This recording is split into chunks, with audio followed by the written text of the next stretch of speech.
नाजरीन, कैसी तेरी खुदगर्जी की अगली किस्त में आप देखेंगे कि दारा की बीवी जो बहुत ज्यादा खुश है कि शमशेर घर छोड़कर चला गया है, वो दारा से कहेगी कि ऐसे शख्स के पीछे किया रोना धोना जो खुद ही घर छोड़कर चला गया हो। दारा अपनी बीवी से कहेगा कि शमशेर जिस वजह से घर छोड़कर चला गया है वो वजह बिल्कुल ठीक है। शमशेर का यही हक बनता था कि वो घर छोड़कर चला जाए, उसके साथ बाबा साहब ने अच्छा नहीं किया। मगर उस पर दारा की बातों का असर नहीं होगा। इधर महक को किराएदार बहुत ज्यादा तंग करेंगे और वो रोज रोज गेट पर मोहल्ले वालों को इकट्ठा करके आ जाएंगे। हालांकि शमशेर ने पहले 3 महीने का किराया एडवांस भी दे दिया था, मगर वो महक को तंग करने से बाज नहीं आते। जब शमशेर घर आएगा तो उसे महक बताएगी कि आज मोहल्ले वालों ने और मालिक मकान ने मुझे बहुत ज्यादा तंग किया है, वो सबको इकट्ठा करके हमारे गेट पर आ गया था। और वो ये भी कहेगी कि शमशेर अब आपको पता चल गया होगा कि हम जैसे गरीबों की जिंदगी कैसे बसर होती है। और नाजरीन, दूसरी तरफ दारा और उसकी माँ बाबा साहब के पास जाएंगे और वो उससे इजाज़त लेंगे कि हम शमशेर से मिलने जा रहे हैं, अगर आपकी इजाज़त हो तो हम चले जाएं।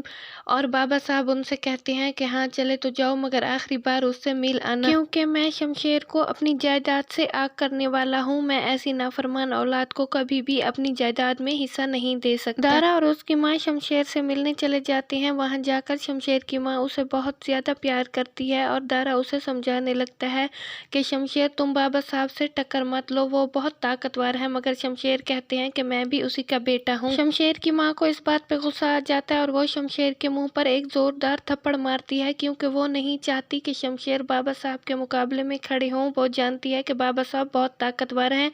ये सब कहकर वो उधर से चली जाती हैं और वो बहुत ज्यादा गुस्से में होती हैं। और इधर बाबा साहब भी अपनी बात से पीछे हटने वाले नहीं हैं। उन्होंने भी अखबार में ये खबर छपवा दी है कि मैं अपने छोटे बेटे शमशेर को अपनी जायदाद से आग करता हूँ। ये बात बहुत जल्द फैल जाएगी और महक तक भी ये खबर पहुंच जाएगी। महक ये सारा कुछ पढ़कर बहुत ज्यादा हैरान हो जाएगी और बाबा साहब पे और ज्यादा गुस्सा आने लगेगा। शमशेर को अब सिर्फ नौकरी की तलाश है, क्योंकि उनके घर का गुजारा बहुत मुश्किल से हो रहा है। वो जगह जगह और हर ऑफिस में जाकर नौकरी की तलाश में रहता है और एक जगह वहाँ उसे नौकरी मिलने की उम्मीद भी होती है। वहाँ जब वो जाता है तो उसका सर उसे पहले से ही जानता होगा। वो शमशेर से कहेगा कि तुम रईस बाप की एक बिगड़ी हुई औलाद हो और मैं तुम्हें कभी भी अपने ऑफिस में नौकरी नहीं दे सकता।